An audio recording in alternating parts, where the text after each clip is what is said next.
Oke, mungkin kita langsung mulai aja ya, karena Teh Linanya udah di sini. Bismillahirrahmanirrahim. Assalamualaikum warahmatullahi wabarakatuh.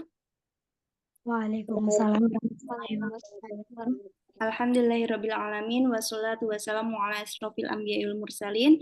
Wa ala alihi washabihi ajmain. Amma ba'd.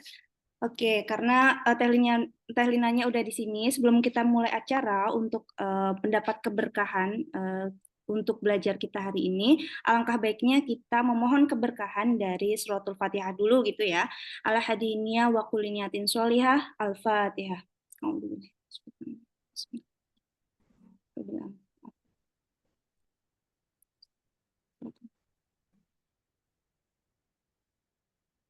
Amin, amin, amin ya rabbal alamin. Oke, mungkin buat teman-teman yang belum tahu Teh Lina, mungkin Lela sedikit jabarkan dulu ya.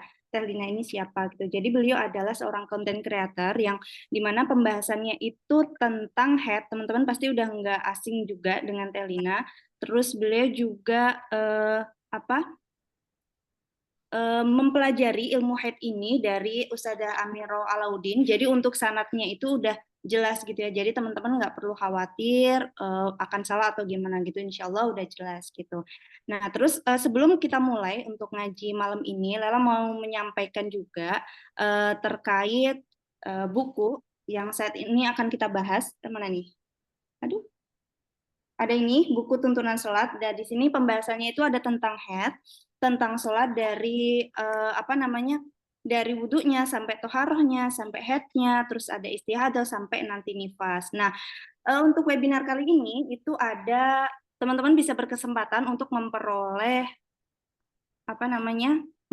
buku ini dengan cara teman-teman yang pertama caranya teman-teman bisa follow IG Buku Reni Islam, terus yang kedua follow Teh Lina Budiarti, terus teman-teman bisa share insight di story, nanti bentuknya terserah teman-teman, bisa bentuk video, bisa bentuk rangkuman, nanti bisa di-share di story Instagram, terus abis itu teman-teman bisa tag Buku Reni Islam, terus Teh Lina Budiarti gitu ya, untuk IG-nya nanti Lela share di grup kayak gitu. Oke, terus nanti untuk sertifikatnya teman-teman bisa selama webinar ini teman-teman bisa capture salah satu part gitu ya. Nanti untuk bukti upload di sertifikat gitu. Oke, untuk mempersingkat waktu karena ini udah lewat juga ya 20.15, mungkin Lela langsung mana nih Teh Linyannya? Teh, apakah suara Lela terdengar dengan jelas, Teh? Halo Teh, ada aman. Oke, mungkin untuk mempersingkat waktu ya Teh ya. Lela, waktu dan tempat Lela persilahkan untuk Teh Lina. Monggo Teh.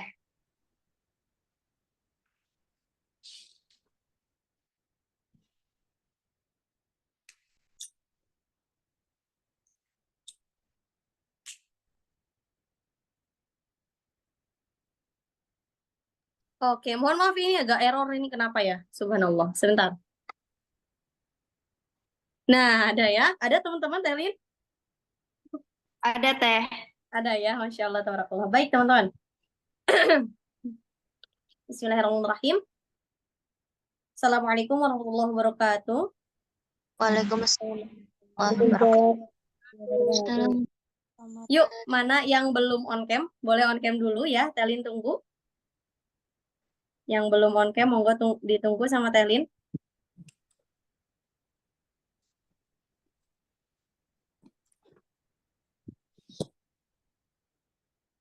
Oke, sambil nunggu yang on cam, teman-teman yang belum punya wudhu boleh wudhu dulu ya. Sekarang kita baca doa dulu, istighfar dulu bersama-sama teman-teman. Astagfirullahaladzim, astagfirullahaladzim, astagfirullahaladzim.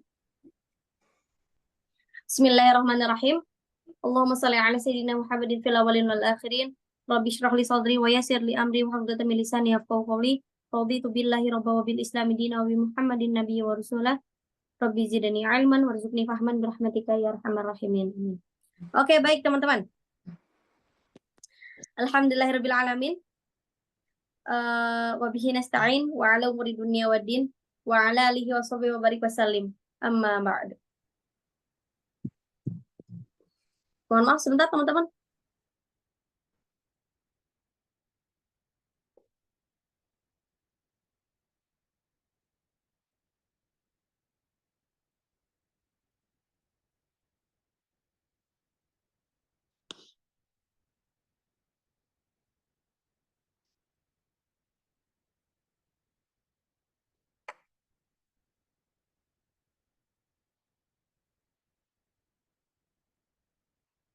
Oke, mohon maaf ya. Oke. Mohon maaf ya teman-teman ya, lagi banyak kendala ini. Oke, bismillahirrahmanirrahim. Pertama-tama dan yang paling utama, template banget ya ini mukadimahnya teman-teman. Kayaknya udah pada hafal nih.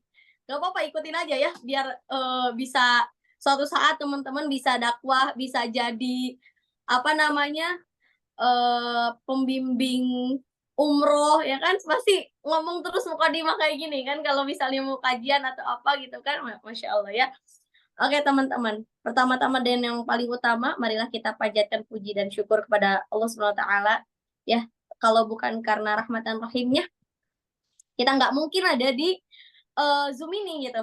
Ya, dari teman-teman mulai lihat pendaftaran, dari teman-teman mungkin lihat Rene Islam, dari teman-teman mungkin melihat Elin gitu ya di Instastory, dan teman-teman tertarik itu atas kehendak Allah. Atas kehendak Allah, atas kasih sayang Allah. Sampainya teman-teman bertemu dengan Tehlin di sini dan kita belajar bersama-sama. Masya Allah ya teman-teman. Sholawat serta salam marilah kita curah limpahkan kepada siapa lagi kalau bukan kekasih Allah tercinta, pejuang derajat wanita, yakni Rasulullah SAW. Kepada keluarganya, sahabatnya, tabi dan tabiatnya, hingga kepada kita selaku umatnya yang insya Allah mendapatkan syafaat di yaumil qiyamah. Amin ya Allah ya Rabbal Alamin. Baik teman-teman, sebelum ke materi, sebelum Tehlin share screen, Tehlin mau ucapkan terima kasih yang sangat banyak Tehlin haturkan kepada tim Rene Islam, terutama kepada Kak Lela sebagai moderator pada hari ini ya, Masya Allah, terima kasih banyak Kak Lela. Kemudian juga kepada tim-tim yang berkolaborasi pada event ini ya. Mudah-mudahan dengan berjuangnya kita kerjasama gitu ya, melahirkan kebermanfaatan untuk umat, insya Allah pada saat acara ini melahirkan ilmu yang bermanfaat untuk Tehlin terutama ya, khususnya gitu ya, umumnya untuk kita semua insya Allah. Oke teman-teman, mohon maaf ya, Tehlin ini tuh orangnya gampang ke distract ya. Sebelum lanjut nih, kayak kenapa ini Tehlin gini ya, takutnya kayak ini kenapa sih Tehlin kayak gimana, gelisah gimana gitu ya. Nah kok ada papan tulis? Siapa ini yang papan tulis? Ini kenapa ada papan tulis ya? Oke, salah mungkin ya. Oke, jadi Tehlin itu gampang ke distract teman-teman. Mohon maaf ya, mohon maaf sekali. Takutnya kayak banyak pendingnya gitu selama pematerian. Oke teman-teman, di kesempatan yang berharga ini, selain Tehlin berterima kasih ya, Tehlin juga akan beritahu bahwa ini adalah pengalaman yang luar biasa untuk Tehlin, diberi kepercayaan oleh tim Rene Islam gitu ya, untuk ketemu dengan teman-teman dan berbagi ilmu. Kita di sini ngobrol aja ya teman-teman. Di sini Tehlin bukan sebagai ustazah ya, tapi sebagai rekan belajar teman-teman. Kita sama-sama aja karena namanya apa? Sharing season. Ya, sharing session. Mudah-mudahan kepercayaannya terus terjaga ya tim Rene Islam. Mudah-mudahan juga kedepannya nanti kita bisa berkolaborasi, direzekikan panjang oleh Allah Subhanahu Wa Taala. Baik teman-teman, Tehlin sekarang share screen ya. Nah, sharing season kali ini yang namanya sharing ya, yang namanya sharing season itu kita ngobrol ya. Jadi kayak bukan Tehlin doang yang ngomong, teman-teman juga ngomong gitu ya. Nanti ketika Tehlin tanya, ketika Tehlin kasih kesempatan untuk teman-teman berbicara, monggo gunakan kesempatannya, oke? Nah, jadi nanti pemateriannya itu nggak akan terlalu lama, namun ditanya jawabnya itu akan lebih banyak, kayak gitu ya. Ditanya jawabnya itu akan lebih banyak. Nah, kemudian Tehlin disclaimer dulu, untuk tanya jawabnya ini, kemungkinan ada pertanyaan yang tidak bisa Tehlin jawab. Kok bisa kayak gitu Tehlin? Bukannya Tehlin itu tahu ini itu dan sebagainya. Enggak ya teman-teman, seperti ini. Jadi jangan berprasangka terlalu baik ya.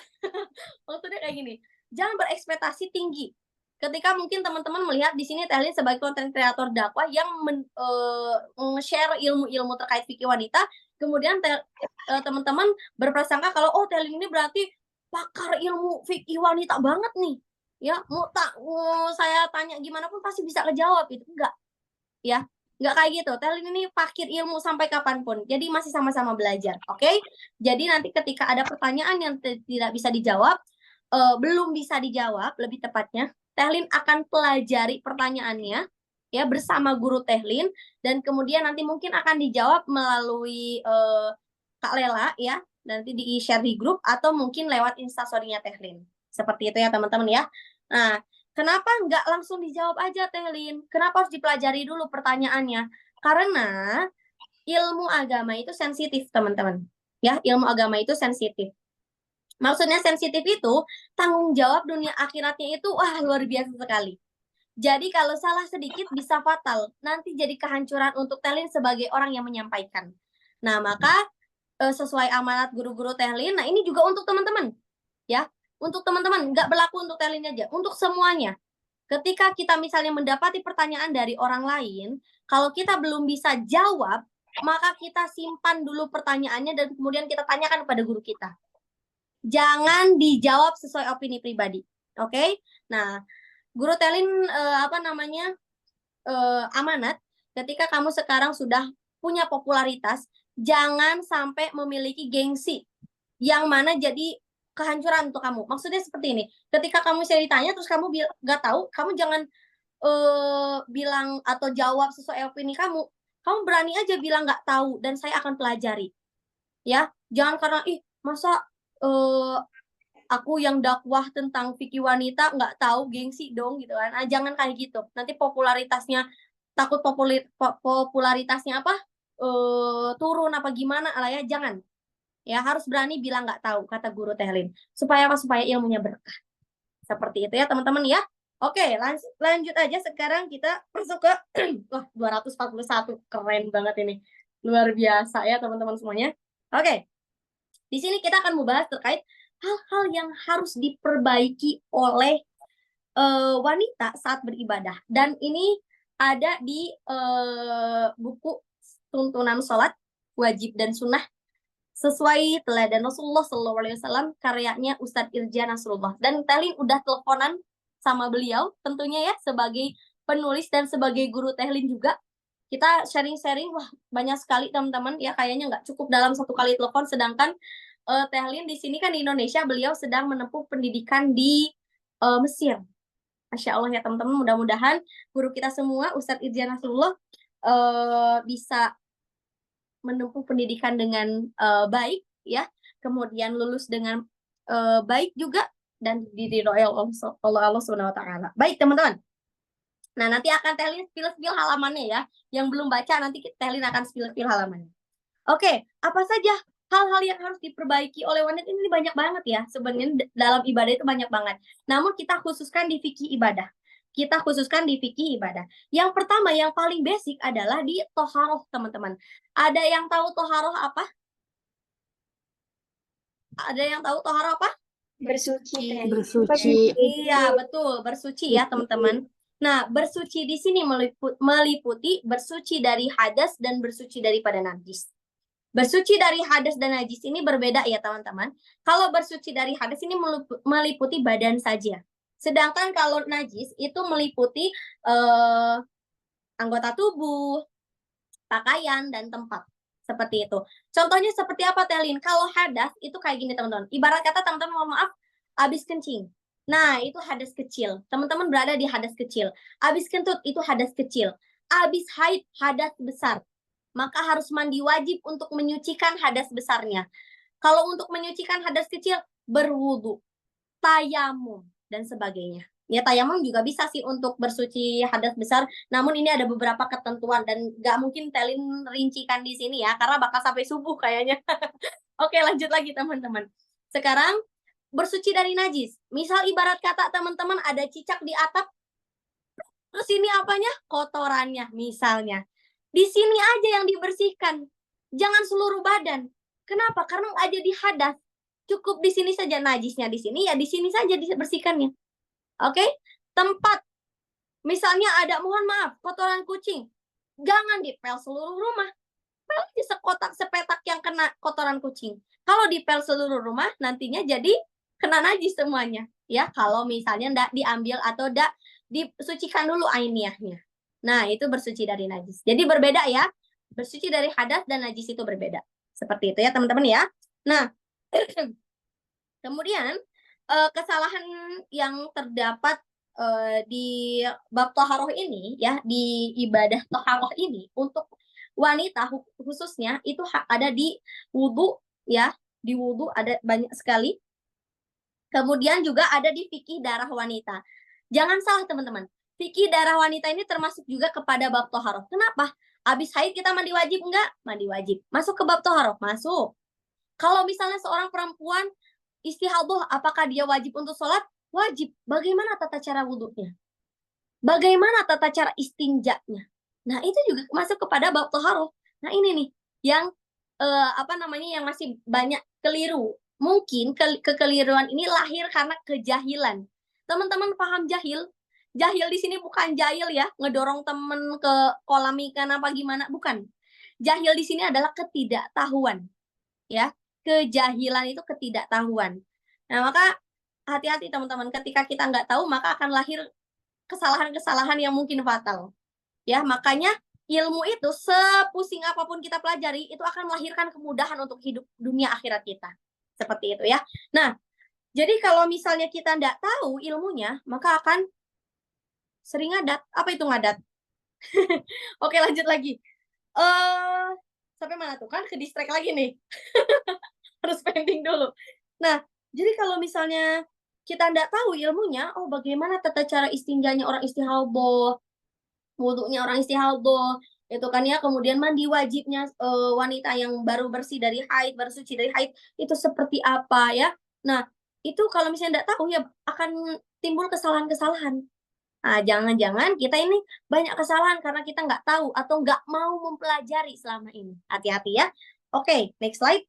Sebelum ke kesalahan wanita dalam berwudu, Telin, apakah kita wajib untuk mempelajari suatu ilmu, apalagi fikih wanita, yang fikih wanita itu banyak sekali cabangnya, selain fikih darah banyak sekali ya teman-teman ya, aurat ya kan, aurat dalam sholat gitu kan ya, kemudian apa saja yang bisa menyebabkan terhalangnya air ke anggota wudhu ketika kita berwudhu dan sebagainya, itu termasuk pada fikih wanita.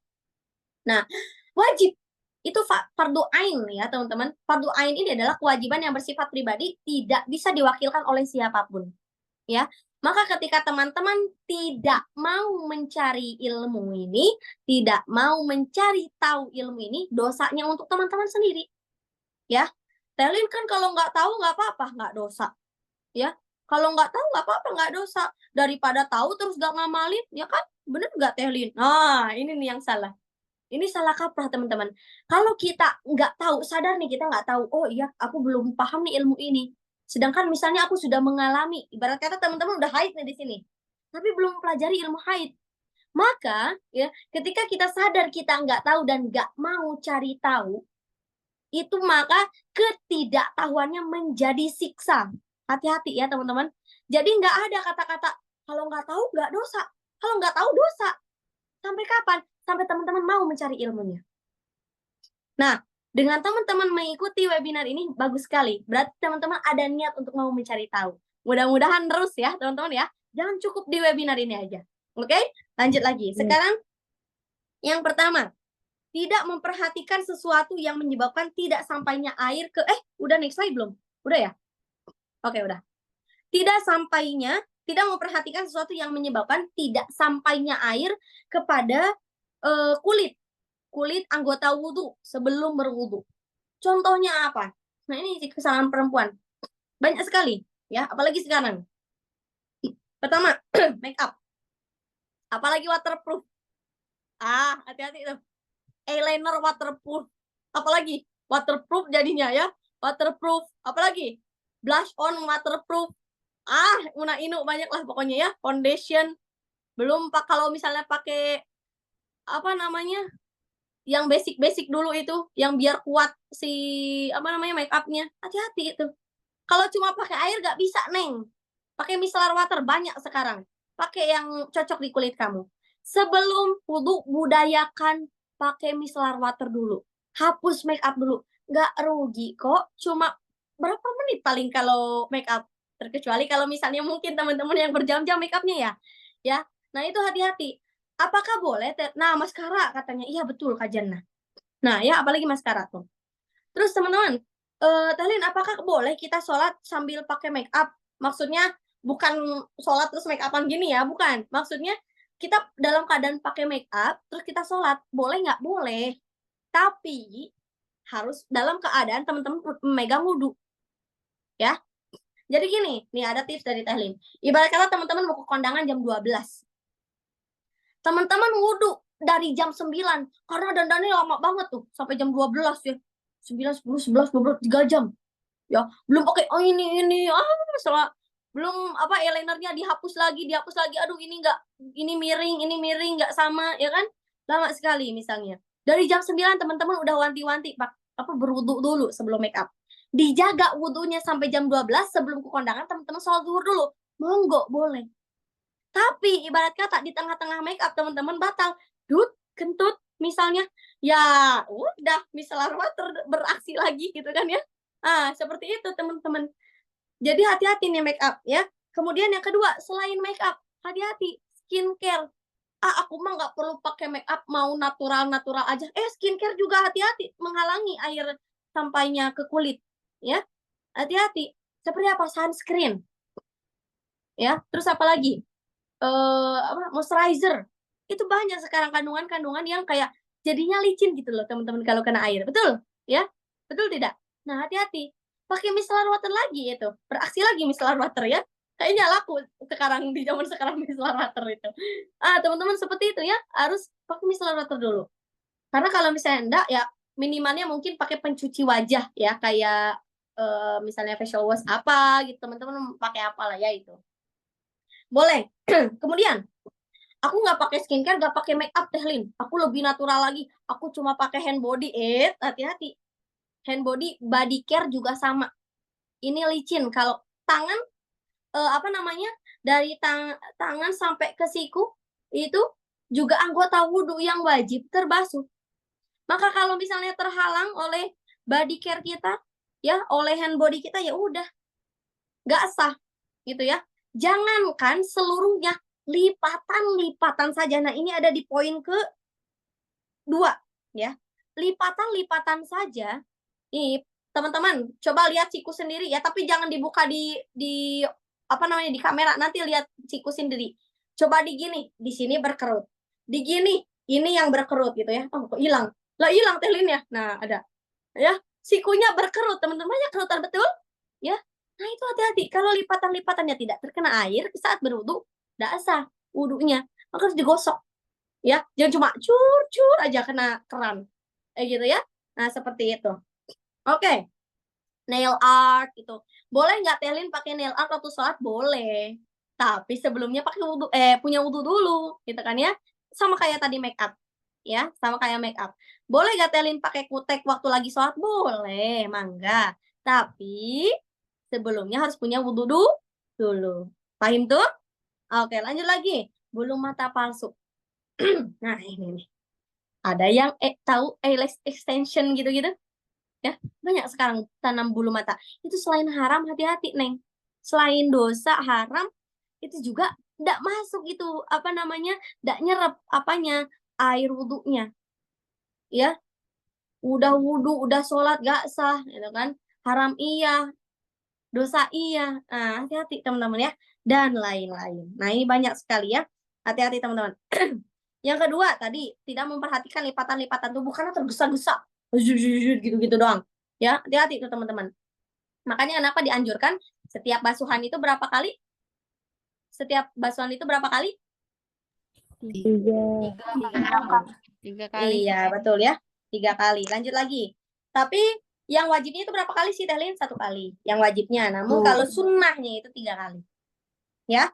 Lanjut lagi. Kemudian nomor 3.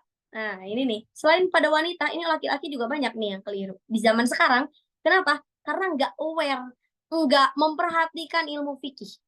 Tidak membaca niat wudhu pada saat membasuh wajah. Dalam fikih Syafi'iyah, ya, nah, teman-teman nanti bisa baca di sini. Ini fikih Syafi'iyah ya teman-teman ya, yang jadikan patokan oleh Ustadz Irja Nasrullah ini. Jadi kalau kalau niat itu pada saat membasuh wajah, bukan saat jauh-jauh teman dari kamar mandi udah baca Bismillah, ya, nawaitu wudu'a, enggak. Atau misalnya sebelum cuci tangan, enggak. Begitu wajah baru niat, ya, baru niat. Kalian jadi boleh nggak baca Bismillah waktu mencuci pergelangan tangan? Boleh, tapi tetap niatnya harus lengkap ketika kita membasuh wajah. Nah teman-teman, baca niat ini rukun kolbi hukumnya, atau rukun yang ditunaikan di dalam hati. Nggak perlu dilafalkan dalam lisan, apalagi di kamar mandi kita posisinya. Cukup dalam hati. Cukup dalam hati. Tapi hati-hati, dalam hati pun bukan hanya aku mau wudu, enggak. Nawaitu wudu'a li raf'il hadatsil asghari fadlillahi ta'ala. Itu harus lengkap. Ini, hati-hati ya. Kalian aku belum hafal. Niat saya berwudu untuk menghilangkan hadas kecil karena Allah Ta'ala. Boleh. Ya? Boleh. Mau pakai bahasa Perancis, kalian aku dari kecilnya di Perancis, boleh. Kalian mau pakai bahasa Korea, boleh. Aku lagi belajar bahasa Korea, kalian niat wudu, boleh nggak pakai bahasa Korea? Monggo, enggak apa-apa. Tapi lengkap. Niat saya berwudu untuk menghilangkan hadas kecil karena Allah Ta'ala. Itu harus lengkap. Ya? Oke, lanjut lagi. Yang keempat. Tidak beristinja saat sebelum wudu. Hati-hati. Tahu istinja? Cung yang tahu istinja, apa itu istinja? Cebok. Iya, betul ya. Mohon maaf nih, kalau misalnya di bab toharo atau bab fikih wanita, ya, di bab fikih wanita itu pasti rentan untuk membahas atau menyebutkan kata-kata yang mungkin kurang enak didengar ya. Cebok itu ya pasti ada aja gitu teman-teman yang disebutkan gitu ya ketika kita membahas fikih toharo. Nah, teman-teman, kalau misalnya kita nggak istinja sebelum berwudu dengan keadaan kita keputihan yang ternyata najis dan membatalkan wudu, maka ketika najis tersebut itu terbawa kepada sholat, wudunya nggak sah, sholatnya nggak sah. Hati-hati. Maka lebih bagus, ya, atau sangat sekali dianjurkan ketika sebelum wudu itu istinja dulu. Kalian, tapi aku keputihannya terus-menerus. Atau kalian, aku keputihannya jarang kok. Nah, ini yang harus kita perhatikan. Apakah keputihannya ini itu normal atau tidak normal? Apakah keputihannya ini najis atau tidak najis? Apakah keputihannya ini membatalkan wudhu atau tidak? Loh, kok bisa kayak gitu, Telin? Ada dua hukum. Betul sekali, teman-teman. Karena rotubatul farji atau keputihan, kalau bahasa kitanya, ya, rotubatul farji itu bahasa fikih. Nah, dia memiliki dua hukum. Kalau menurut Imam Romli. Nah, Telin akan ambil dua referensi ya, namun yang dicantumkan di PowerPoint ini dari Imam Romli. Ada dari Imam Romli dan ada dari Imam Ibnu Hajar. Dari Imam Ibnu Hajar ini, teman-teman, bentar.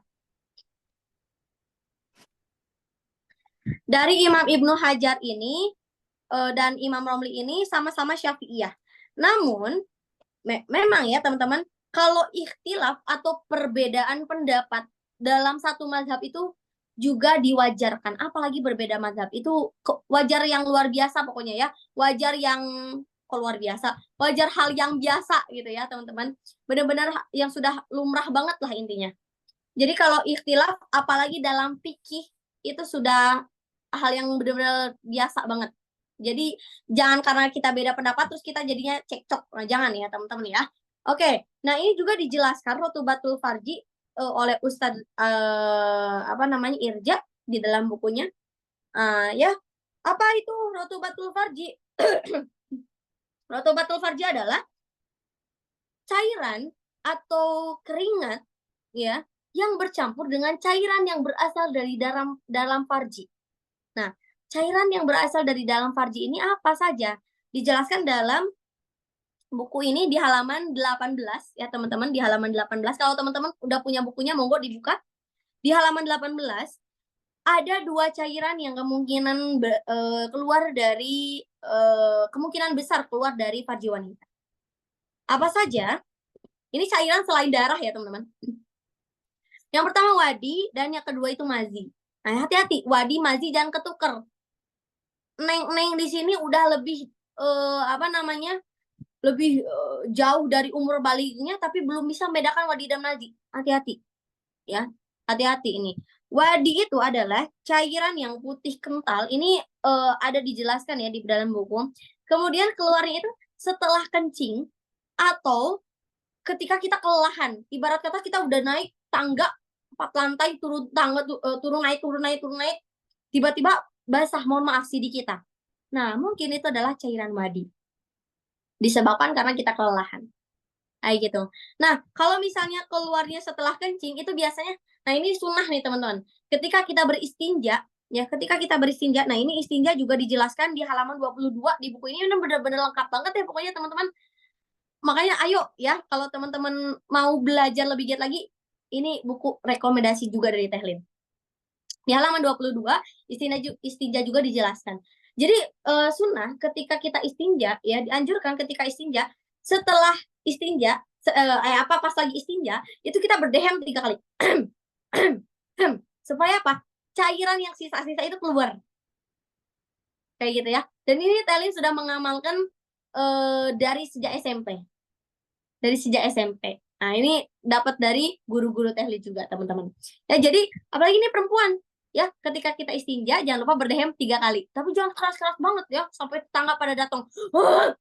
Nah, jangan sampai kayak gitu ya. Kecil aja, manja-manja ya, manja-manja Syahrini ya, seperti itu. Oke, lanjut lagi. Yang kedua tadi apa selain wadi? Ada apa? Coba yang nyimak, tadi apa? Mazi. Ya, betul sekali. Yang nyimak mudah-mudahan tahun ini umroh, insya Allah. Ya, Amin. sama keluarganya. Amin. Oke, lanjut lagi. Mazi. Mazi itu adalah cairan yang sama ya, kental, lengket gitu ya, keluar dari farji wanita yang mana keluar, mohon maaf, ketika terangsang, tapi tidak sadar gitu loh. Ya, tapi tidak sadar. Nah, tapi teman-teman ya, kok kalau misalnya terangsang, mohon maaf, itu keluar mazi sih Teh Lin. Kenapa sih harus keluar mazi? Nah, mungkin salah satu hikmahnya, mohon maaf teman-teman. Di sini ada yang sudah menikah? Ada yang sudah menikah atau jomblowati kayak Teh Lin? Jomblowati. Ada yang jomblowati. Nah, teman-teman, enggak apa-apa ya, ini jadi ilmu untuk kita jomblowati. Jomblo fisabilillah. Oke, nih sesama jomblowati ini jadi ilmu ya teman-teman.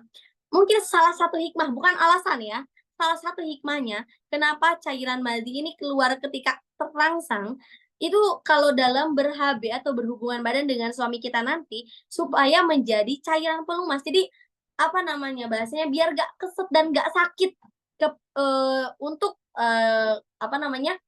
organ reproduksi laki-lakinya, suami kita, dan juga kita sebagai perempuan yang memiliki farjinya. Seperti itu ya. Dan ini tuh salah satu hikmah. Dan memang apa ya, sudah pasti apapun yang Allah ciptakan itu nggak mungkin tidak ada alasan, termasuk mazi ini ya. Mazi ini juga kan itu tuh makhluk loh ya, makhluk hidup itu ada apa namanya, mungkin bakteri-bakteri atau apa yang hidup di mazi itu gitulah ya, yang membantu. Nah, itu pasti ada alasannya teman-teman. Nah, jadi rotubatul farji ini keringat kita, mohon maaf, di bagian farji kita yang bercampur dengan salah satu cairan ini. Dan cairan yang tadi Teh Lin sebutkan itu sudah pasti najis. Namun keringat itu suci hukumnya. Jadi keputihan ini kalau menurut Imam Romli ada 2 hukumnya teteh-teteh semua. Apa? Yang pertama suci dan tidak membatalkan wudhu, dan yang kedua itu adalah tidak suci atau najis dan membatalkan wudhu. Nah, yang suci ini bagian yang ketika kita jongkok itu nampak. Nah, itu bagian yang luar. Kemudian kalau bagian yang dalam yang tidak nampak ketika jongkok itu najis dan membatalkan wudhu. Terus Telin, gimana caranya kita tahu keputihan yang keluar dari farji kita itu dari bagian dalam atau bagian luar? Caranya, kalau misalnya warnanya itu beda dengan keputihan yang normal, itu berarti abnormal, sudah pasti najis. Tapi kalau warnanya normal-normal saja, teksturnya normal-normal saja, dan kita tidak bisa menentukan ini tuh najis atau enggak ya, maka harus kayak observasi kan, kayak ke bidan misalnya nanya, bidan ini kira-kira dari luar apa dari dalam ya? Nah itu kan kayak butuh waktu ya, sedangkan kita kan sholat itu waktu terbatas. Nah maka teman-teman, makanya dianjurkan sebelum berwudu tadi apa? Istinja.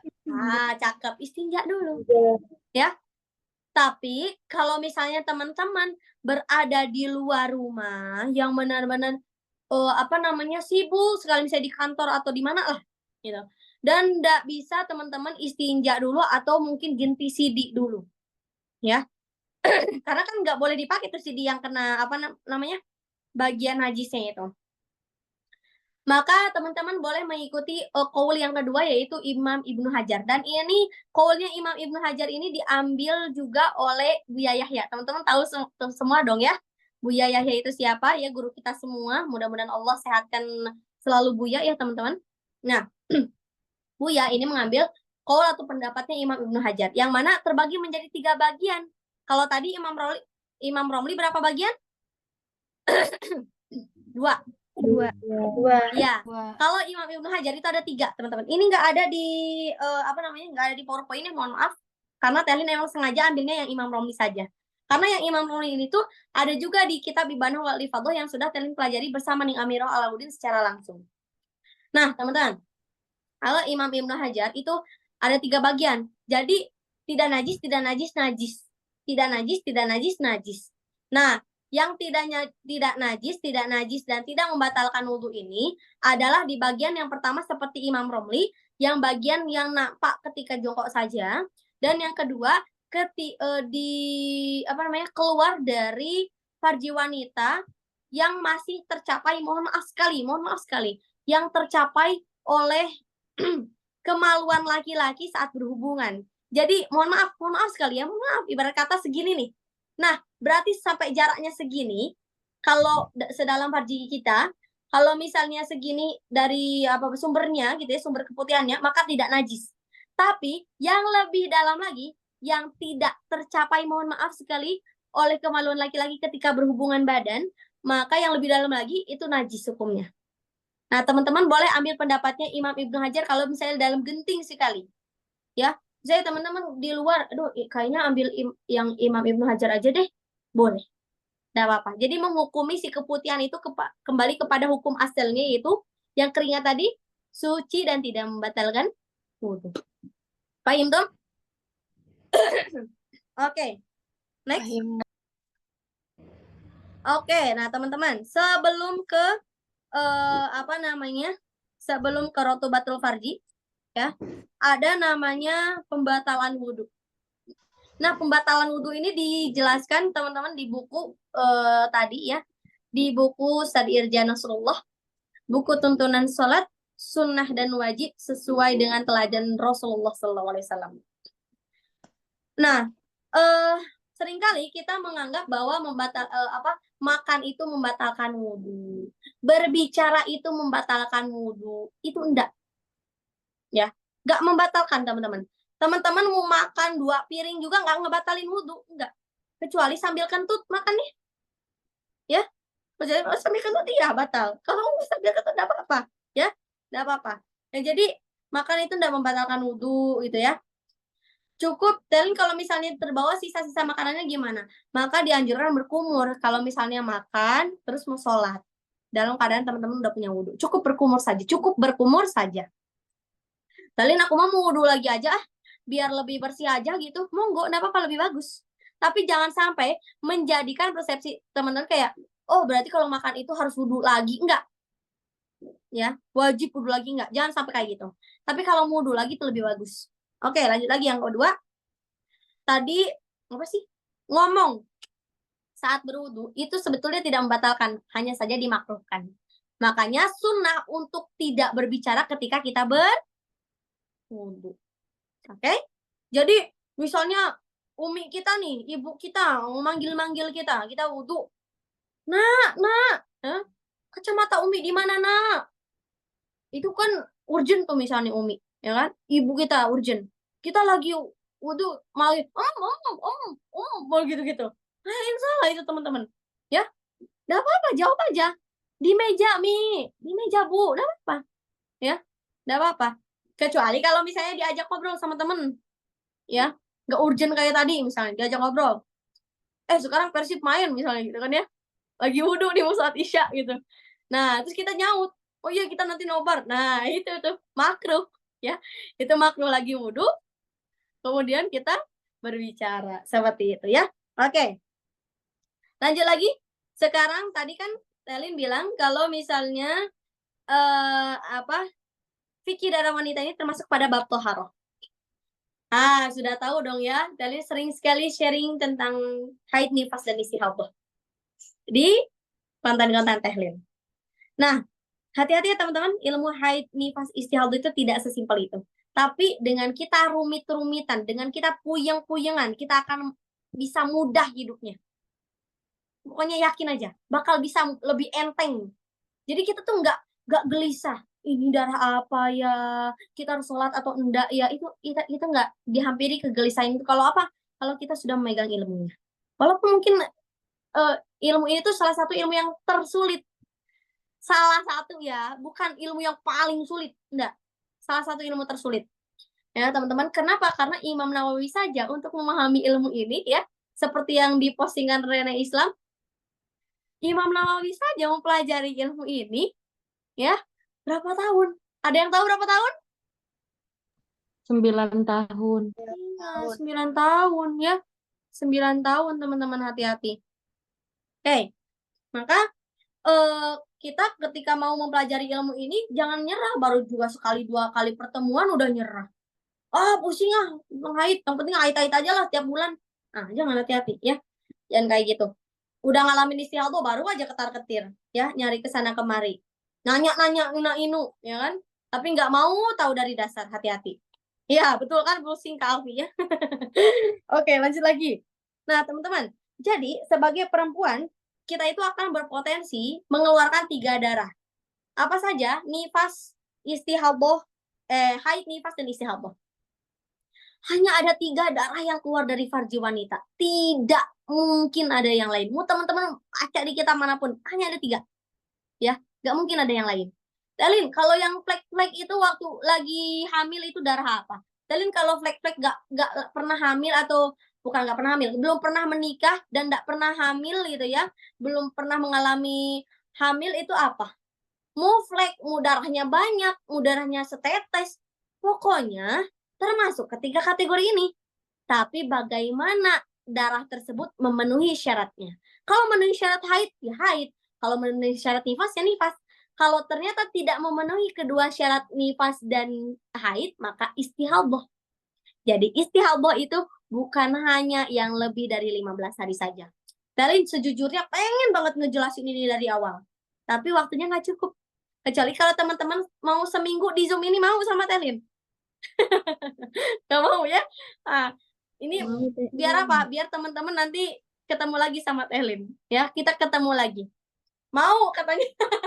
Mau ya? Seminggu terus gini aja. Nggak mungkin kan? Nanti kita ketemu lagi di kesempatan-kesempatan yang lebih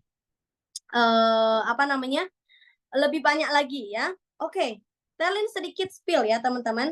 Ketika kita misalnya salah mengartikan hitungan haid, nifas, dan istihadah, maka akan sangat berpengaruh kepada pertama tadi kegiatan toharohnya, kemudian kedua sholat, puasa, dan sebagainya, haji, umroh, apalagi sekarang lagi musim haji ya, dan sebagainya. Itu akan sangat berpengaruh teman-teman.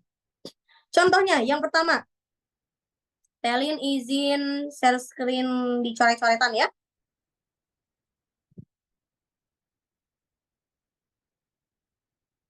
Waduh. Nah, ini teman-teman bisa dilihat ya betapa pusingnya Telin menjelaskan ini. Ya, ini ada yang ikut ngaji asik di sini ada? Ada. Nah, ini mungkin pernah melihat ngaji asiknya. Ada ya, setia sekali ya. Di ngaji asik ikut, di sini ikut, ikut-ikut terus ke Telin. Ayo ikut-ikut terus juga teman-teman yang di sini nanti juga boleh ikut ngaji asik ya. Oke. Nah, di sini ya dijelaskan juga teman-teman di buku ini banyak sekali selain apa namanya ilmu-ilmu dasar haid, nifas dan istihadah, ada banyak sekali fun fact ada di halaman 45, ada di halaman selain di 45 itu banyak sekali fun fact ya terkait nifas haid, nifas, istihadah. Salah satu fun fact-nya itu adalah siapa yang pertama kali mengalami haid di muka bumi ini adalah Siti Hawa. Nah, ini ada di buku ini, teman-teman. Jadi ilmu-ilmu juga insightful banget lah pokoknya ya. Nanti teman-teman boleh dibaca. Oke, sekarang kita bisa lebih tahu bagaimana ketika seorang wanita itu ternyata tidak mengetahui ilmu haid, nifas, dan istihadah dan sampai salah, keliru hitungannya. Ibarat kata ada seorang wanita yang keluar darah, KD itu keluar darah selama 17 hari. Selama 17 hari dia keluar darah. Ya, yang mana normalnya itu mungkin dia 7 hari, 6 hari ya. Intinya nggak sampai lebih dari 15 hari. Kalau orang yang salah kaprah dan tidak mau mempelajari ilmunya, aduh Telin tadi bilang mau bentar ya. Ini udah mau sejam kayaknya Telin ngomong. Gak apa-apa teman-teman, gak apa-apa. Gak apa-apa. Gak apa-apa ya, gak bosan ya. Ya nggak? Oh, sampai jam 10 katanya nggak apa-apa. Waduh, Tel ini yang nanti berbusa ya. Oke, lanjut lagi teman-teman. KD 17. Keluar darah selama 17 hari. Kalau misalnya ada orang yang salah arti atau salah kaprah, maka dia akan menghukumi seperti ini. Oh, 15 haid, 2 terakhir istihadah.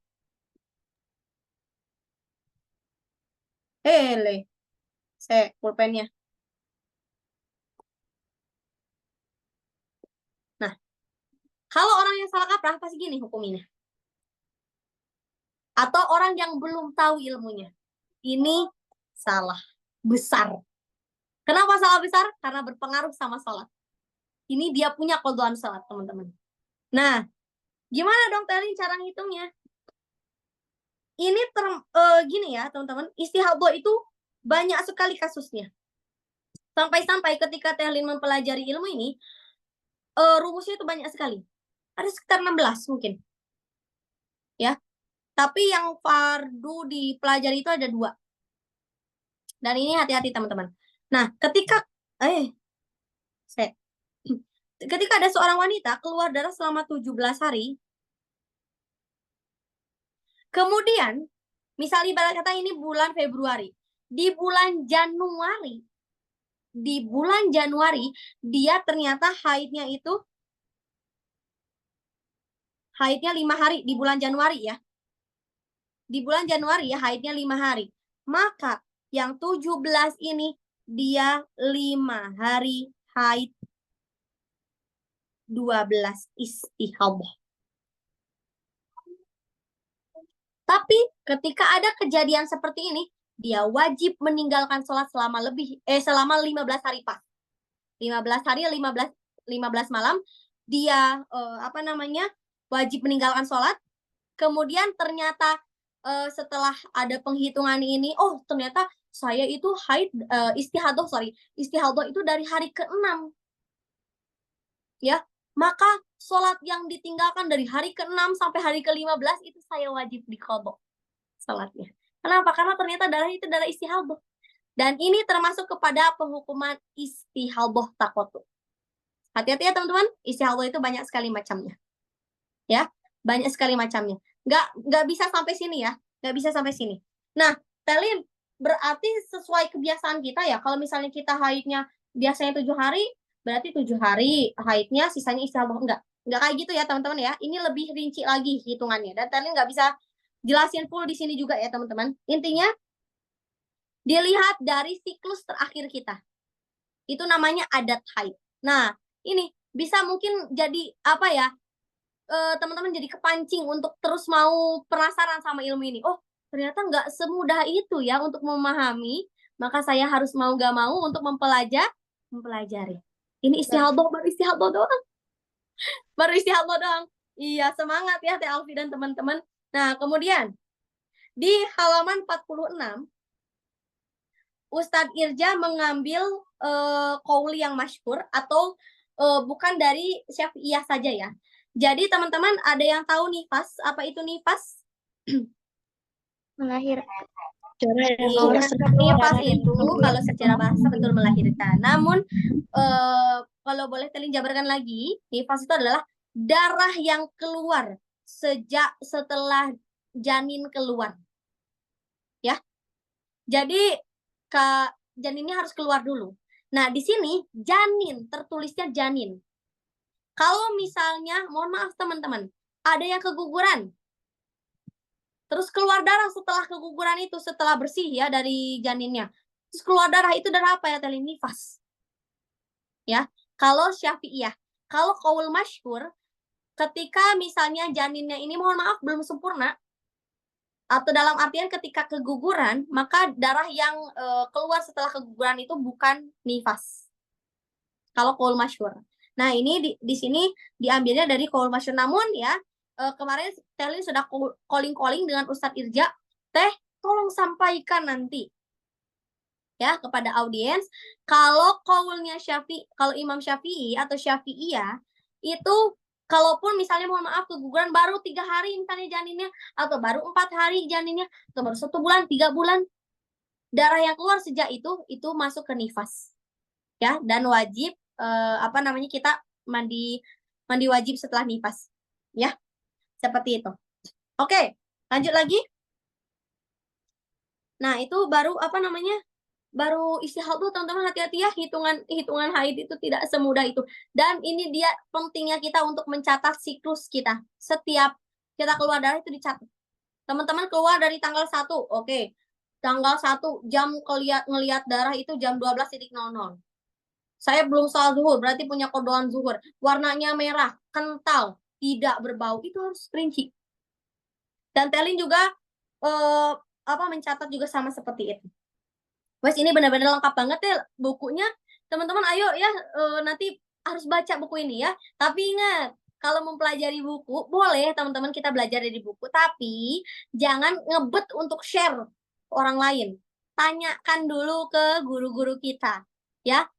Ini dalil lebih rincinya gimana ya? Nah, baru kita share ke orang lain. Oke? Jadi kalau belajar sendiri itu hati-hati, takutnya apa? Gurunya setan kalau kata taklimu ta'alim. Tanyanya ke TTWD ke saya. Nanti saya tanya lagi ke guru saya ya. Boleh. Oke, lanjut lagi. Sekarang kita ke sholat. Ini mohon maaf ya teman-teman. Nomornya ketinggalan ya. Betul nggak? Coba dilihat di ini. Ya, nomornya di mana ya? Poin-poinnya di mana? Ada apa-apa ya? Oke. Kesalahan-kesalahan wanita dalam sholat. Yang pertama adalah aurat. Di sini teman-teman suka pakai mukena atau enggak kalau sholat? Suka pakai mukena? Mukena apa? Potongan atau terusan? Yang pisah. Yang potongan itu sebetulnya boleh. Boleh pakai yang potongan. Boleh juga pakai yang terusan. Tapi kalau pakai yang potongan, hati-hati. Bagian lehernya, bagian tangannya itu akan nampak dari samping jika kita tidak memakai lengan panjang dan tidak memakai ciput ninja. Jadi kalau jumhur ulama itu berpendapat, apalagi Syafi'iyah, ya, apalagi Syafi'iyah nih teman-teman. Ketika mohon maaf teman-teman tahu rumah kayu ya, kayu. Nah, jadi kalau nampak dari bawah itu ada sela-sela cahaya yang masuk. Kebayang nggak teman-teman? Kalau lagi siang ada cahaya yang masuk dari sela-sela kayu di bawah itu. Kebayang ya? Nah, jadi ketika misalnya kita sholat, itu kita akan ternampak dari bawah kalau persepsi kita. Tapi kalau menurut jumhur ulama itu nampaknya dari samping.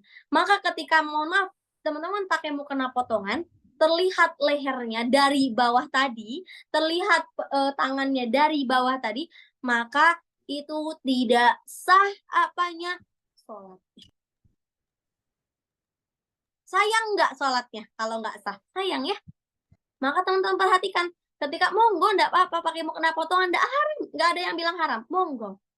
Tapi pakai ciput ninja, pakai tangan panjang. Jadi mohon maaf, ketika teman-teman misalnya habis mandi, kemudian wudhu, terus mau sholat, pakai mukena terusan, pakainya andukan aja. Itu auratnya ndak tertutup. Yang pertama. Makanya kenapa Telin lebih menganjurkan pakai mukena terusan. Ya, pakai mukena terusan. Walaupun tidak ada yang lihat. Kalau gini deh analoginya. Telin, aku pakai mukena yang transparan, tapi aku cuma sendirian. Nggak ada siapa-siapa, nggak ada yang lihat. Boleh nggak kira-kira? Nggak boleh kan? Itu auratnya nggak tertutup kan? Nah, seperti itu. Ya analoginya. Sama seperti itu juga. Jadi itu tuh lebih detailnya lagi loh gitu teman-teman. Ininya ya, hati-hati teman-teman seperti itu. Rambutnya itu bagian belakang kan kalau nggak tahu dan baru tahu nggak apa-apa, perbaiki. Ya, perbaiki. Dan teman-teman Telin pun yang sudah alhamdulillah dia mau memperbaiki, akhirnya dia tetap pakai mukena potongan tapi pakai ciput ninja atau misalnya pakai kerudung terus dikedalemin gitu loh si kerudungnya, kedalemin baju. Terus pakai lengan panjang. Kayak gitu ya. Nah, kemudian yang kedua, bawah dagu. Nah, sampai sini teman-teman. Ya, kalau sholat sampai sini. Tapi kalau di luar sholat, monggo ini aurat yang masih kayak diwajarkan gitu loh. Ya, diwajarkan. Dimakfu.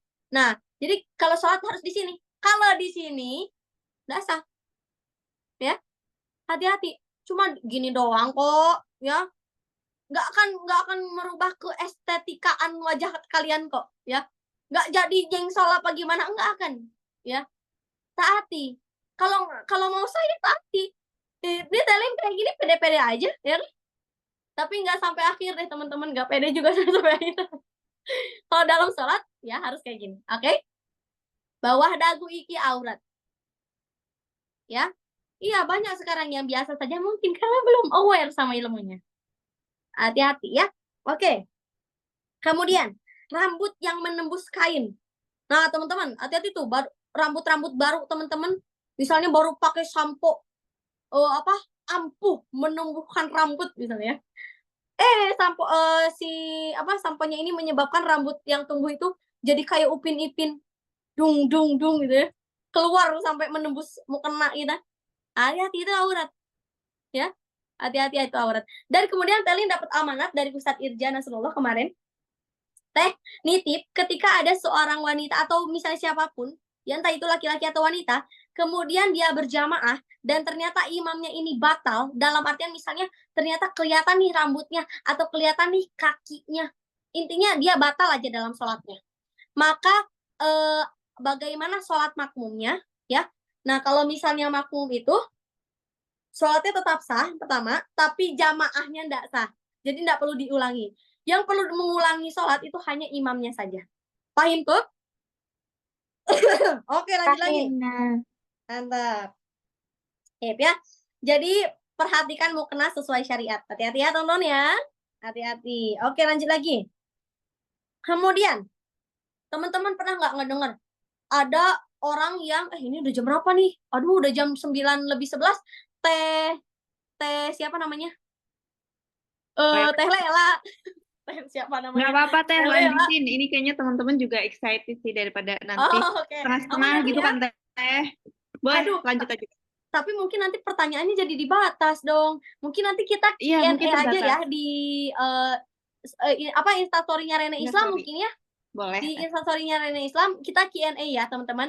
Nanti kalau teman-teman ada pertanyaan yang mungkin belum terjawab pada malam hari ini, boleh nanti Q&A aja di akunnya Rene Islam dan nanti mungkin Tehlin ya akun Rene Islamnya dan nanti Tehlin akan jawab. Dan jadi nantinya repost-repostan gitu loh teman-teman ya. Nggak apa-apa. Oke. Karena teman-teman kan tahu ini dari melalui akun Rene, jadi nanti pertanyaannya dititip di sana. Oke? Lanjut lagi. Kemudian teman-teman pernah nggak mendengar orang ketika sholat itu pas takbiratul ihram kayak gini? Allahu Akbar. Jadi Allahnya itu panjang. Ada Telin Ada. salah satu pelakunya. Telin orang yang melafalkan Allah itu panjang. Kenapa? Mitu. Mitu, siapa itu yang mitu? Lucu sekali. Ya, teman-teman, betul ya. Jadi kalau misalnya yang sudah melaksanakan Allahu Akbar, tapi dengan catatan dia melafalkan niat dalam hati sambil takbiratul ihram, maka sah salatnya. Jadi teman-teman, niat salat itu bukan dibaca sebelum takbiratul ihram. Sholli fardhu zuhri arba'a rakaatin mustaqbilal qiblati ada lillahi ta'ala. Allahu Akbar. Salah. Itu masih keliru. Ya, karena yang tepat itu di dalam hati. Pada saat apa? Takbiratul ihram. Dan sekurang-kurangnya itu harus mencakup 3 perkara. Ini dijelaskan Ustadz Irja di halaman 73. Wah, emang benar-benar lengkap banget sih. Sekali lagi benar-benar lengkap banget. Di halaman 73. Kalau habis takbir nggak bisa, pas lagi takbir. Rukun kolbi, niat itu adalah salah satu rukun kolbi, bukan salah satu, satu-satunya rukun kolbi, ya, sama seperti tadi wudhu, dilafalkan dalam hati. Sekurang-kurangnya 3 ini harus mencakup. Yang pertama, niat sholat. Yang kedua, sholat apa, ya, yang sholat apa. Kemudian yang ketiga, sholatnya wajibnya itu, fardu lillahi ta'ala itu harus jelas. Jadi sekurang-kurangnya kayak gini, usolli fardu zuhri, usolli fardu zuhri lillahi ta'ala, adaan lillahi ta'ala. Itu sekurang-kurangnya segitu. Sekurang-kurangnya segitu, ya. Nah, kalau lebih lengkap lagi, usolli fardu zuhri arba'a rakaatin mustaqbilal qiblati ada lillahi ta'ala, itu lebih bagus. Ya. Nggak apa-apa, Teh Eva. Kita evaluasi diri, kita perbaiki pelan-pelan. That's okay, ya. Allah, pelan-pelan. Itu biasanya kalau pemula, Telin waktu SMP itu baru tahu ilmu ini waktu mondok. Terus aja kayak gini, Allahu Akbar, berusaha konsentrasi. Karena kenapa? Di mulut Allahu Akbar, di sini usolli fardu, wah itu bergelut ya. Antara hati dan lisan ini, jadi apalagi Telin orangnya gampang distract, ya. Jadi kayak, Allahu Akbar, itu latihan terus sebelum sholat. Latihan, biar apa? Biar pas gitu. Jadi begitu bar, lillahi ta'ala. Kayak gitu. Ya. Bar, lillahi ta'ala. Seperti itu, teman-teman. Ya, nanti kita perbaiki bersama-sama. Nah, kemudian untuk terakhir di PowerPoint ini, karena udah ada lagi ya. Thank you ya. Oke, terakhir ya. Di PowerPoint ini udah banyak sekali pertanyaannya yang udah terjawab, karena teman-teman mohon maaf ada waktunya untuk bertanya, jadi Telin tidak baca ya. Oke. Ketika kita melakukan gerakan di luar sholat, kan kalau Syafi'iyah itu 3 kali gerakan berturut-turut dengan tekanan berturut-turut itu batal. Kalau tidak berturut-turut, ini berturut-turut dalam satu rukun ya teman-teman. Kalau tidak berturut-turut itu enggak apa-apa. Ya. 3 kali berturut-turut ini batal. Nah, maksudnya kayak gimana? Misal kayak gini teman-teman. Teman-teman mau garuk-garuk nih, kepala di sini nih, ya, di sini. 1, terus ini 2, baru 3. Nah, kalau misalnya teman-teman langsung tuh, itu batal. Tapi kalau kayak gini, 1, diam dulu. Seukuran kita membaca subhanallah, sepersekian detik lah. Ya. Jadi kayak tumaninah gitu. Tahu tumaninah teman-teman? Kayak berhenti sejenak itu loh. 1,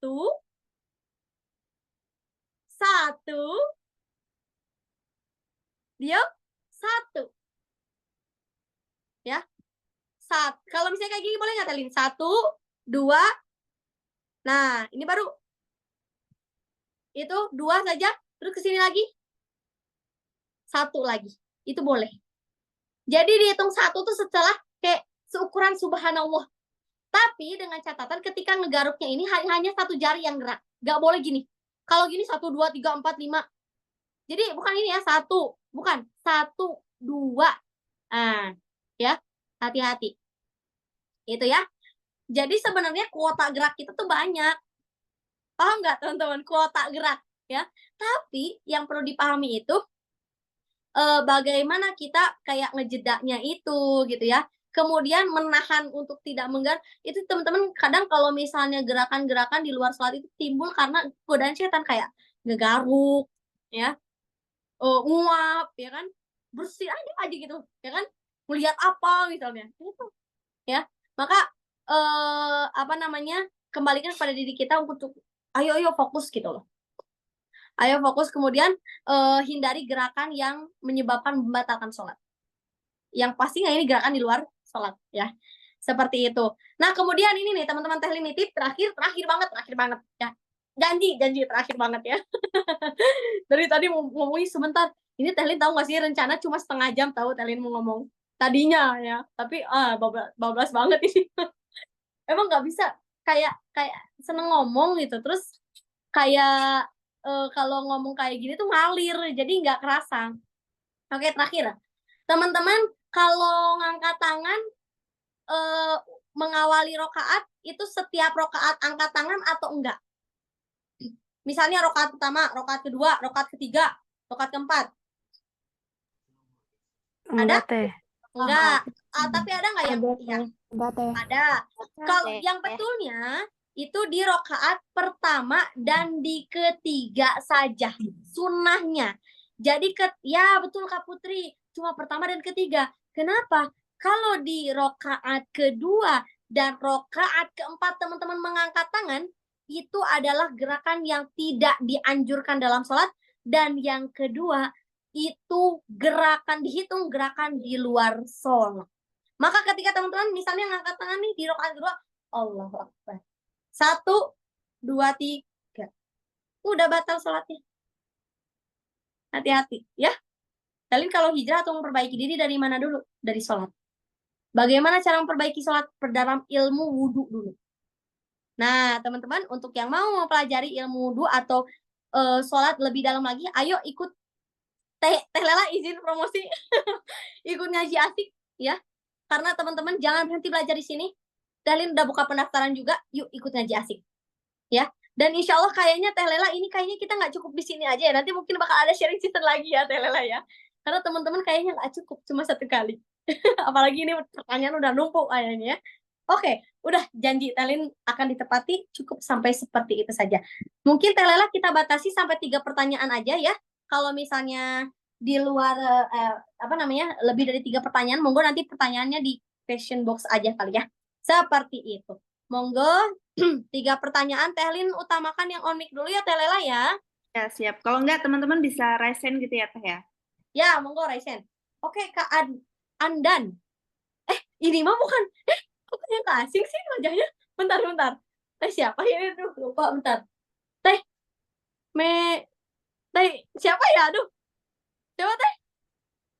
Oh iya, Teh Melani. Boleh Teh Melani ya, Teh Lela ini Tehlin yang pilih atau Teh Lela yang pilih? Boleh dari Teh Lina nggak apa-apa Teh. Oh, oke. Boleh Teh Melani, monggo. Terima kasih Teh Lela. Sama-sama Teh.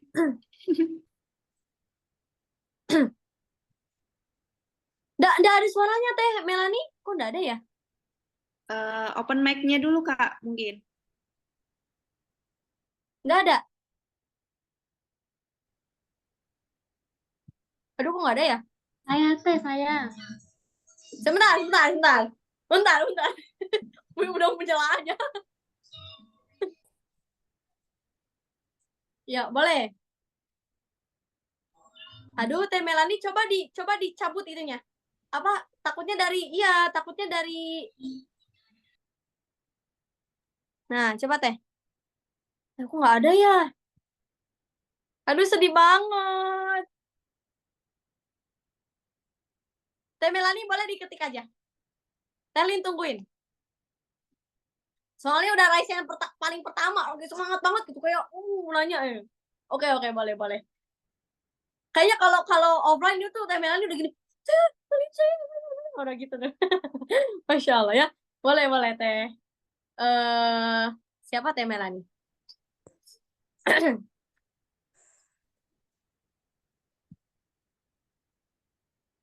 Kita tunggu Teh Melani. Sambil nunggu Teh Melani, monggo ke Teh Nia Agustin.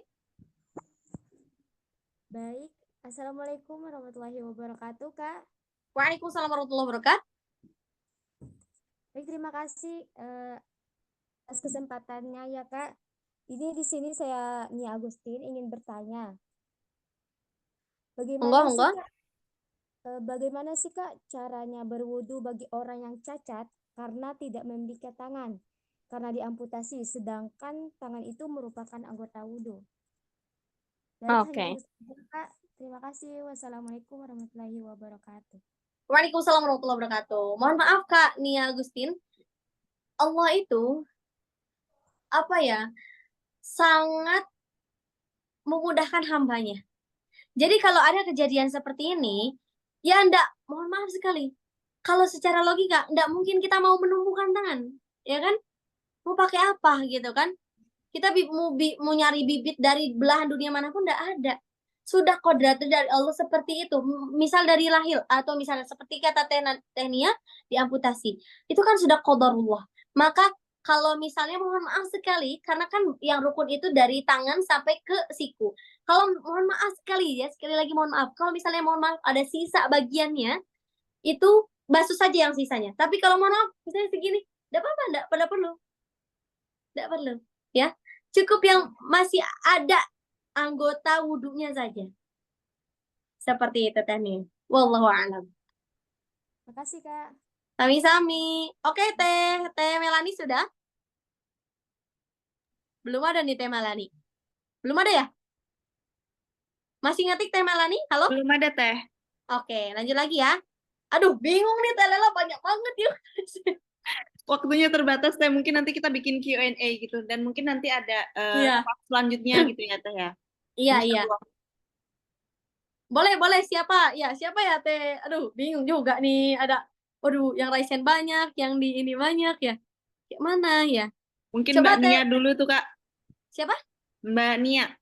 Mbak Dia udah tadi, Mbak Nia yang tadi. Oh iya deh. Iya. Mbak Satu Dwi nih lagi. Mbak Dwi. Tambah lagi deh, 2 lagi lah, boleh. Oh siap Teh. Mungkin Mbak Boleh, Dwi boleh. sama ini deh. Teh Syafa kali ya Teh. Boleh, Teh Safa Salsabila. Kasih Teh. Ya. Siapa dulu Teh? Dwi apa siapa dulu Teh? Teh Safa dulu boleh, monggo.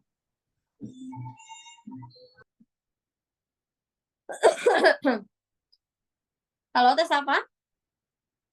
Oh, ya, oke, Teh Melani. Oke, siap. Teh Safa dulu, monggo. Halo, Teh Safa. Tidak ada suaranya.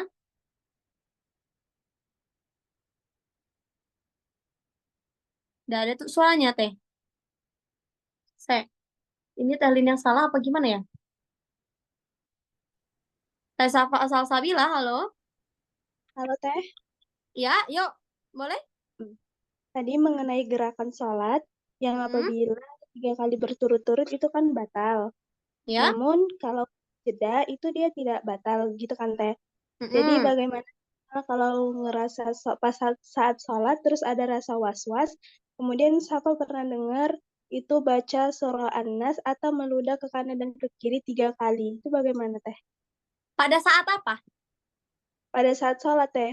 Kemudian ada rasa was-was, terus kayak ngeludah 3 kali ke kanan atau kiri sambil mengucap auzubillah gitu Teh. Oke, maksudnya bacaan Mas dan ludah kanan kirinya itu pada saat apa? Pada saat sedang sholat Teh. Oke. Terima kasih Teh Safa. Oke. Kalau lagi sholat ya nggak boleh kayak gitu. Itu malah jadi keluar dari apa namanya? Keluar dari gerakan sholat ya. Maksudnya mungkin itu cara mengatasi was-was itu dengan memperbanyak membaca surah An-Nas. Nah, ini bukan hanya dalam sholat, tapi sebelum sholat, dalam kegiatan sehari-hari, membaca surah An-Nas terus. Misalnya surah An-Nas kepanjangan, la ilaha illallah, itu boleh. Kalimat tauhid. Ya. Nah, itu untuk menghindari was-was.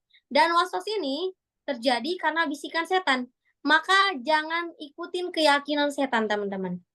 Ya, ikuti keyakinan diri sendiri. Itu untuk mengobati was-was. Seperti itu ya, Teh Safa ya. Jadi nggak masa lagi sholat, apa sih gitu kan? Kayak mana itu ya? Kayak mana itu? Begitu ya, Teh Safa ya. Halo? Gitu ya. Oke. Oke, mungkin doa lagi ya Teh Lela. Aduh. Oh, ini Teh Melani dulu ya. Oke deh Teh, nggak apa-apa. Untuk Teh Lina apa yang enggak? Apa? Untuk Teh Lina apa yang enggak apa-apa. Teman-teman Widih. kayaknya juga semangat sih Teh. Jadi oke lah. Bisa Oke, nih. siap. Ini juga masih bertahan ya, 200 Iya, lebih loh. alhamdulillah. Pada Masya istiqomah Allah, Teh. ini keren banget sih beneran. Wah, mantap. Telin excited juga nih teman-teman ya. Oke, kita baca pertanyaan dari Teh Melani soal darah nifas ya. Oke, yang darah kuat dan lemah. Bedainnya gimana? Nentuin darah istihadah dalam nifas yang kurang dari 40 hari gimana? Kasusnya ndak catat ada nifas sebelumnya. Sudah itu. Oke. Teh Melani, ini bagus sekali pertanyaannya, namun pertanyaan ini itu tidak akan bisa dibahas secara rinci di pertemuan sekarang, karena ini betul-betul harus dirincikan ilmunya. Oke, untuk membedakan darah kuat dan darah lemah, itu perlu memenuhi dulu syarat mumayyizah, atau syarat sebagai orang atau perempuan yang bisa membedakan darahnya. Nah, kalau misalnya tidak bisa membedakan darahnya, maka mentok-mentok pakai hitungan. Ya, nah, kalau misalnya kurang dari 40 hari, jadi gini, kan darah nifas itu minimalnya 1 tetes setelah beres dari janin ya, setelah janinnya nggak ada. Nah, maka kalau misalnya kurang dari 40 hari itu masih kok nifas. Kalau dari segi hitungan. Tapi kalau misalnya mau menentukan darah kuat dan darah lemah, ini harus memenuhi dulu syarat mumayyiz. Seperti itu ya, Teh Melani ya. Wallahu a'lam. Oke, terakhir. Siapa ya? Teh Lela deh yang milih. Telin takut milihnya. Boleh Teh Lela. Waduh, bismillah ya Teh ya. Oke. Mungkin dari Mbak Askia kali boleh Teh. Mbak Boleh, Askia, Mbak monggo. Askia Saradipa. Monggo. Baik, Oh, izin ada. bertanya Teh. Monggo. Jadi Teh, saya ingin bertanya jika dalam sholat terjadinya lupa gerakan sholat atau lupa rokaat sholat, kan saya pernah dengar, maka kita akan membaca subhanaman layanamu walayashu. Itu dibaca di saat kapan Teh? Terima kasih. Oke, sami-sami Teh. Oke, kalau lupa rokaat sholat, hal yang pertama dilakukan adalah menambah rokaat sesuai keyakinan kita. Misalnya ibarat kita ragu nih, ini udah 3 atau 4 ya? Ini udah 3 apa? Kita ambil yang paling sedikit, jadi nambah, walaupun nantinya jadi 5, tanpa kita sadari. Kemudian di akhir sebelum kita salam, itu kita sujud syahwi. Ya, yang mana kayak bahasa kasarnya itu untuk menambal kesalahan tadi gitu. Nah, sujud syahwi bacalah tadi subhanaman la yanamu wa la yashu. Subhanaman la yanamu wa la yashu. Subhanaman la yanamu wa la yashu. Kemudian 2 kali sujud, lalu itu salam. Seperti itu Teh. 1 kali sujud, sorry. 1 kali sujud bacanya 3 kali salam. Begitu Teh Askia? Baik Teh, terima kasih. Sami-sami. Kalau nggak sujud syahwi, nggak baca doa itu karena nggak hafal gimana? Sujud aja, nggak usah baca subhanallah, boleh. Sujud aja gitu, kayak buat minta maaf. Itu nggak apa-apa. Walaupun tanpa baca apapun. Monggo. Iya. Begitu Teh Lela, dikembalikan lagi kepada Teh Lela. Oke, terima kasih banyak Teh Om. Penyampaiannya sungguh excited sih. Teman-teman juga kayaknya di sini excited. Dan ini sih teman-teman kayak di sini itu kan kayaknya nggak cukup ya untuk membahas dari head, nifas semuanya dalam satu waktu gitu. Nah teman-teman bisa ikut programnya Teh Lina. Ini ada ngaji asik. Teman-teman bisa daftar di situ. Nanti akan dipandu sama Teh Lina juga gitu. Terus teman-teman bisa check out yang buku ini juga. Ini mumpung lagi special offer, jadi combo nih, ada dari bukunya, ada juga dari Teh Linanya untuk penjelasannya, gitu ya teman-teman. Oke, terima kasih banyak Teh. Terus ini deh Teh, mungkin sebelum selesai gitu ya, mungkin closing statement dari Teh Lina deh buat teman-teman, karena ada 213 yang masih bertahan, itu kan suatu Waduh, closing statement Masya Allah banget gitu udah Teh. disiapkan loh Teh. Makanya ini Udah kayak siap-siap. udah Masya persiapan aja Allah. kayak gitu Teh, Masya Allah banget. Oke. Gitu kan. Ini closing statement yang mungkin akan sering banyak didengar oleh teman-teman yang sering berjumpa dengan Tehlin ya. Oke, teman-teman. Sebelum ke closing statement, sorry, tadi Tehlin ralat untuk sujud sahwi itu 2 kali. Setiap sujud sahwi itu 3 kali baca subhana malayana mualayasu, baru salam. Nah, kemudian jadi kayak ada duduknya dulu ya, duduk. Jadi kan tahiyat, sujud, duduk, sujud, salam. Kayak gitu ya. Oke, lanjut lagi. Tadi closing statement ya. Aduh, closing statement kayak ini agak bingung ya karena ada di persiapan. Gak apa-apa ya, kita spontan aja. Teman-teman, kalau mau menjadi orang yang husnul khotimah, ini udah sering didengar nih kalau sama teman-teman yang sering ketemu sama Tehlin ya. Kalau mau jadi orang yang husnul khotimah, maka husnul khotimahkan dulu setiap proses kehidupan teman-teman. Di sini ada yang mau meninggal dalam keadaan baik? Gak mungkin gak ada yang mau. Saya Mau, Saya Teh. Mau? Mau, Ya Kak. mau kan, gak mungkin gak ada yang mau kan? Betul, pada mau kan? Mau semua dalam sholat, tidur dalam keadaan sudah berwudu, ya, bisa melafalkan la ilaha illallah dan sebagainya. Kita ingin sekali wafat dalam keadaan baik, bisa dimakamkan, jasadnya utuh, ya, Masya Allah teman-teman. Maka sebelum ke sana, husnul khotimahkan dulu prosesnya. Apa saja? Husnul khotimah sholatnya, husnul khotimah wudunya, husnul khotimah kajiannya, husnul khotimah apanya? Hijrahnya. Ya. Jangan mau mengharap husnul khotimah wafat kalau ini nggak di husnul khotimah kan. Apa itu husnul khotimah? Berakhir dengan baik. Nah, seperti yang di kajian ini, ada 210 sekarang yang bertahan. Yang keluar, nah mungkin teman-teman ada yang berhalangan ya, izin live duluan, itu enggak apa-apa. Tapi kalau yang keluar nih, misalnya teman-teman ada dalam sebuah kajian, terus ini teman-teman, mau keluar bosen, pembahasannya ini, terus aku mau udah tahu misalnya. Nah, itu nggak husnul khotimah tuh. Ya, hati-hati. Kalau mau husnul khotimah apanya? Wafatnya, husnul khotimah juga setiap proses kehidupannya. Wallahu a'lam. Monggo lanjut lagi ke Teh Lela. Masya Allah, closing statement yang insya Allah bakalan bikin kita semangat sih Teh untuk terus belajar gitu ya. Walaupun agak sedikit puyeng ya Teh ya, walaupun tadi penjabarannya sedikit gitu, tapi nggak apa-apa teman-teman. Kita belajar lagi, teman-teman bisa bisa belajar sama Teh Lin di ngaji asik gitu. Terus untuk sertifikatnya nanti Lela share di grup kayak gitu ya. Untuk link Shopee-nya juga Lela share. Untuk ngaji asik juga insya Allah Lela share gitu di grup. Bisa daftar di sana. Terus untuk share insight-nya jangan lupa teman-teman bisa tag Reni Islam. Terus nanti bisa tag Teh Lina. Terus untuk Q&A-nya insya Allah kita bikin esok hari gitu ya, karena ini sudah terlalu malam juga, adminnya juga mungkin sudah istirahat gitu ya, jadi mungkin untuk lain kesempatan. Dan insya Allah teman-teman di sini terima kasih banyak karena sudah membersamai 204 orang gitu ya yang bertahan, Masya Allah, semangat sekali. Dan juga semoga teman-teman di sini selalu dalam keadaan sehat, terutama untuk Teh Lin. Terima kasih banyak Teh sudah berkenan dan membersamai kita untuk belajar fikih wanita yang sedikit jelimet ini gitu ya. Terima kasih juga buat teman-teman yang udah hadir di sini dan stay dari tadi gitu ya. Semoga teman-teman selalu dibahagiakan dengan sebaik-baik kebahagiaan, jaga kesehatannya, pelajari terus fikih wanitanya kayak gitu.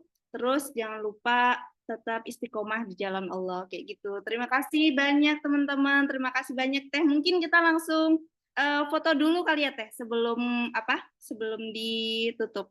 Boleh. Oke, Yuk ayo foto dulu teman-teman, teman-teman. kita Yuk on cam dulu. Yuk on cam dulu. Kalau nggak on cam mau pondong Telin, nggak mau ketemu lagi ya. Aduh, tuh, ayo teman-teman Om Kem. Ayo Biar on kita cam, ada yuk. part 2-nya nih, insya Allah. Iya. Teh. Teh Lela kayaknya Q&A-nya nanti diadain kapan Teh Lela tuh? Udah ngebet kayaknya pengen nanya ya, ini pada pengen nanya. Besok boleh Teh, langsung Boleh.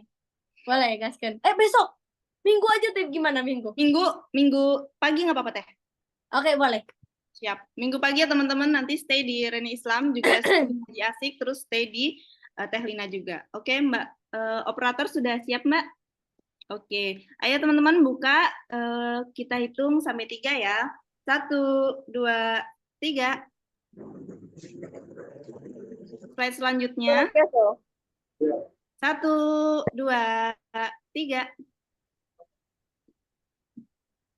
Slide 1 lagi ya.